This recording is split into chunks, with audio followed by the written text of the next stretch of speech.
क्या है, intellectual property rights covered.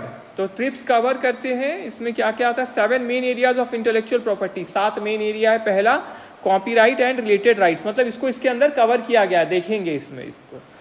इसमें क्या क्या आता है देखिए, protection for literary, artistic and scientific works, कुछ आप लिखित वाला काम किए हैं वो आ गया, आर्टिस्टिक, ठीक है, ठीक है, आर्टिस्ट वाला कोई काम है वो आ गया इसके अंदर। जैसे हम लोग देखते हैं ना फिल्म्स या म्यूजिक रहता है ना, कॉपीराइट लिखा हुआ उसमें भी रहता है, बुक्स में भी रहता है, सी देखे होंगे कॉपीराइट, है ना, ठीक है। और रिलेटेड राइट्स है, साइंटिफिक वर्क कुछ है। Trademarks, protection for brand names, ठीक है, जैसे एडिडास, क्या हम लोग यूज कर सकते हैं, अपना कोई प्रोडक्ट बनाया और एडिडास लिख सकते हैं, नहीं, वो क्या है, ट्रेडमार्क है, वो लोग ले लिए इसका ट्रेडमार्क। आप नया नाम भले ही अपना खोद सकते हैं और उसको रजिस्टर करवा सकते हैं अपने नाम पे।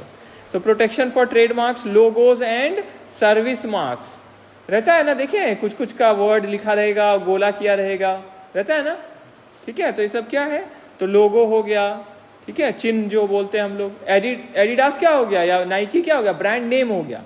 लोगो क्या हो गया, जो चिन्ह बनाते हैं अपना, जैसे नाइकी टिक करती है ना ऐसे, देखिए इसी तरह रिबॉक का होता है, एडिडास का होता है, तो अलग अलग जो कंपनियां हैं सबका अपना।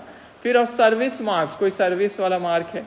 इसी फिर नेक्स्ट देखिए, ज्योग्राफिकल इंडिकेशंस, ठीक है, कि जो सामान किससे, देखिए protection for goods with specific geographical origins, कहाँ इसका उत्पन्न हुआ था ये सामान। जैसे एग्जाम्पल में देखिए, शैंपेन है, दार्जिलिंग टी है, तो इसका उत्पत्ति कहाँ, जैसे रसगुल्ला के लिए बोलते हैं ना, जो यहाँ पे हो चल रहा था अभी कुछ समय पहले पेपर में आता था, है ना, वेस्ट बंगाल, और ये वेस्ट बंगाल बोल रहे हैं हम लोग का है, ये दूसरे स्टेट वाले बोल रहे हैं हमारा है। जैसे सिमडेगा का भी अलग अलग चीज शायद रजिस्टर हो रहा है, जैसे कटहल है ना, जो यहाँ का मेन दिखाता है कि यहीं इसका मेन उत्पन्न हुआ है, ठीक है।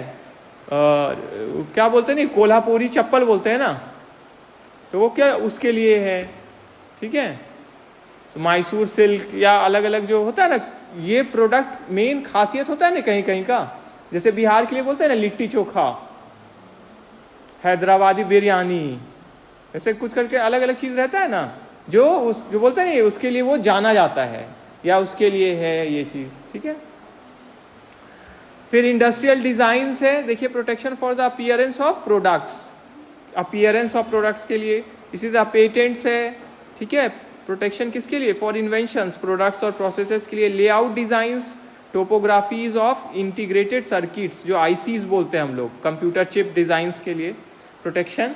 फिर अनडिस्क्लोज्ड इंफॉर्मेशन, जिसको ट्रेड सीक्रेट्स भी बोल रहे हैं, देखिए confidential business information including test data, ठीक है। तो ये सब क्या हो गया, इंटेलेक्चुअल प्रॉपर्टी का अलग अलग एरियाज हो गया, जो कौन कवर करती है, ट्रिप्स कवर करती है। ट्रिप्स अभी क्या है, अभी पढ़े ना हम लोग, एग्रीमेंट है ना, जिसको कौन देख रहे हैं, WTO, और अलग अलग मेंबर नेशंस है इसमें, अलग अलग कंट्री के कंट्रीज है मेंबर्स, क्लियर है।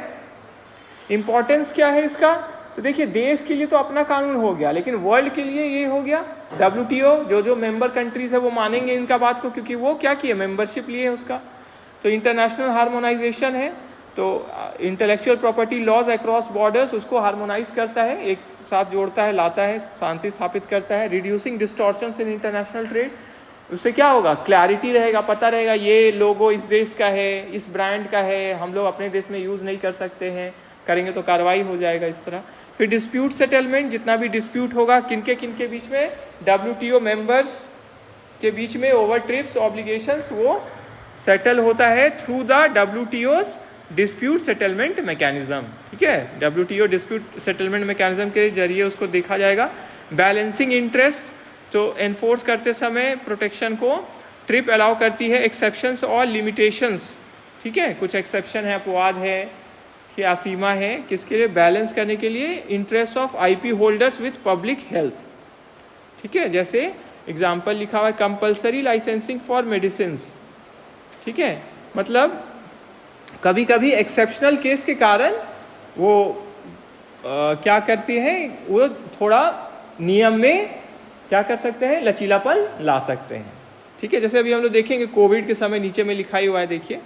एंड इकोनॉमिक डेवलपमेंट, ठीक है, इकोनॉमिक डेवलपमेंट के लिए भी किस कंट्री को ज़्यादा ज़रूरत है, किसका ज़्यादा फेवर करना चाहिए, ठीक है, तो उसको हम लोग फेवर कर दे उस कंट्री को,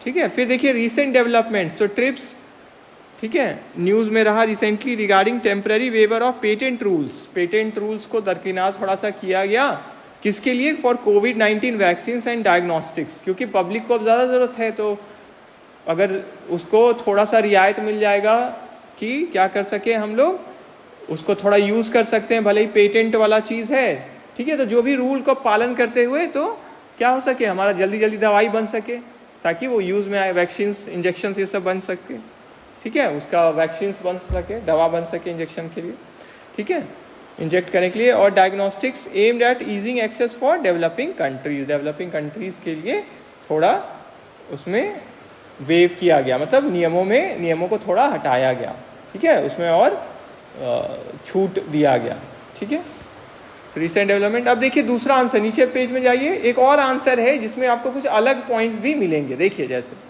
तो इसमें फिर से ट्रिप्स के लिए लिखा हुआ है, इंटरनेशनल एग्रीमेंट है जो मिनिमम स्टैंडर्ड बनाता है प्रोटेक्शन और एनफोर्समेंट के लिए इंटेलेक्चुअल प्रॉपर्टी राइट्स का मेंबर कंट्रीज के बीच में, किसका? WTO का, ठीक है। यह इंश्योर करता है कि इंटेलेक्चुअल प्रॉपर्टी जैसे पेटेंट्स, कॉपीराइट, ट्रेडमार्क्स प्रोटेक्टेड रहे ग्लोबली, पूरे दुनिया में क्या है, प्रोटेक्शन रहे।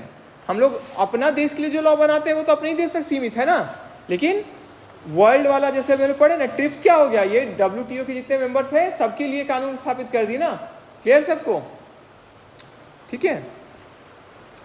तो ओरिजिन देखिए, ओरिजिन कहाँ, यहाँ पे देखिए लिखा हुआ है, Uruguay round of trade negotiation. कब आया ये? 1995 में, जिससे क्या हुआ, WTO हमारा स्टैब्लिश हुआ, ठीक है। तो ऑब्जेक्टिव्स क्या है ट्रिप्स का, मतलब इस एग्रीमेंट वाला का, देखिए, to promote innovation and creativity, नयापन रहे और क्रिएटिविटी हो, क्योंकि अब दूसरे देश के लोग भी हमारा प्रोडक्ट को कॉपी नहीं कर सकते हैं ना, एग्रीमेंट कर गए ना, अब क्लियर है सबको, जो लोग भी इसके मेंबर बन गए WTO के। प्रोटेक्ट करना इंटेलेक्चुअल प्रॉपर्टी को ग्लोबली, डिस्टॉर्शंस को कम करना इंटरनेशनल ट्रेड में, मतलब रूल्स अगर क्लियर आ जाए तो क्या होगा, फिर कंफ्यूजन कम होता है ना, क्योंकि रूल्स लिखा हुआ, अब ये हमको इसका पालन करना है, तो डिस्टॉर्शन कम होगा, धुंधलापन कम होगा, क्योंकि क्लैरिटी हो गया।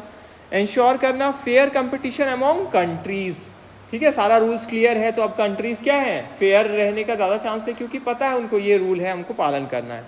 To encourage transfer of technology, और क्योंकि एक जगह हम लोग IPR के अंदर चले गए हैं, उसके लिए पेटेंट्स, कॉपीराइट ले लिए हैं, तो अब क्या होगा कि जिनको दूसरे कंट्री को भी अगर चाहिए तो वो उस कंट्री के साथ या वहाँ के ऑर्गेनाइजेशन के साथ डील करके उनका क्या कर सकते हैं, कॉपीराइट है तो उनसे क्या कर सकते हैं, परमिशन ले सकते हैं, उनको पेमेंट करके, है ना, क्लियर है, उनका मतलब उनके भी सर्विस को, गुड्स को यूज कर सकती है।